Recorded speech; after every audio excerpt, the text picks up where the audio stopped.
अब हम ratio and proportion का 6 मॉडल डिस्कस करते हैं, जहां हम एक इम्पोर्टेंट पॉइंट को समझेंगे। इसमें हम रेशियो एंड प्रोपोर्शन का एक इम्पोर्टेंट पॉइंट समझते हैं, जहां पर हमें कुछ रेशियो का कॉम्बिनेशन दिया होगा और हमें कंबाइंड रेशियो फाइंड आउट करनी होगी।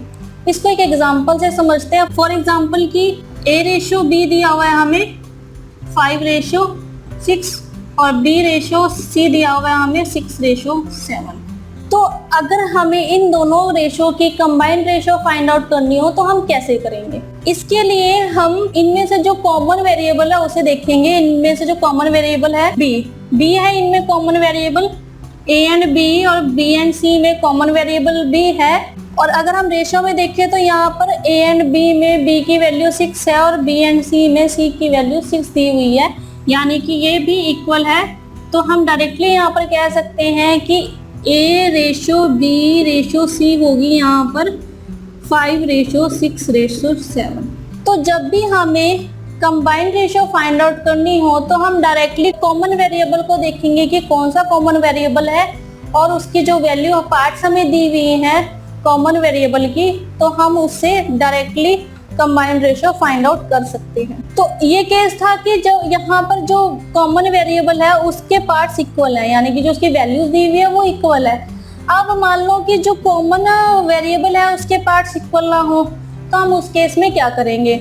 फॉर एग्जांपल की A और B रेशियो दिया हुआ है 5:3 और B और C का रेशियो दिया हुआ है 4:5। तो अब इस केस में हमारे पास जो कॉमन वेरिएबल है B, हमें ये इक्वल नहीं दिया हुआ है यहाँ पे, ठीक है। B की वैल्यू इसमें 3 है और सेकंड में जो B की वैल्यू है वो है 4।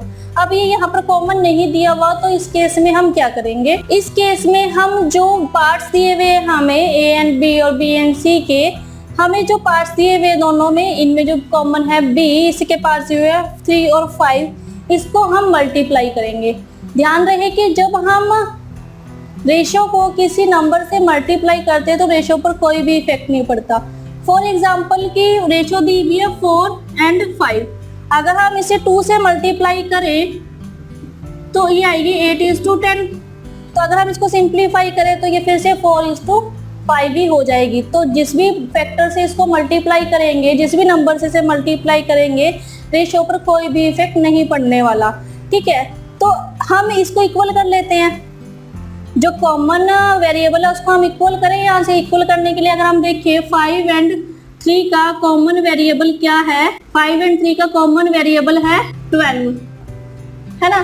तो इसके लिए हम इसको 4 से मल्टीप्लाई कर दो, इसको 3 से मल्टीप्लाई करें तो ये 4 से मल्टीप्लाई होगा और ये होगा 3 से मल्टीप्लाई, तो ये आएगा 20:12 एंड 12:15, ठीक है। अब अगर हमें यहाँ से A/B/C फाइंड आउट करना हो तो ये आएगा 20:12:15।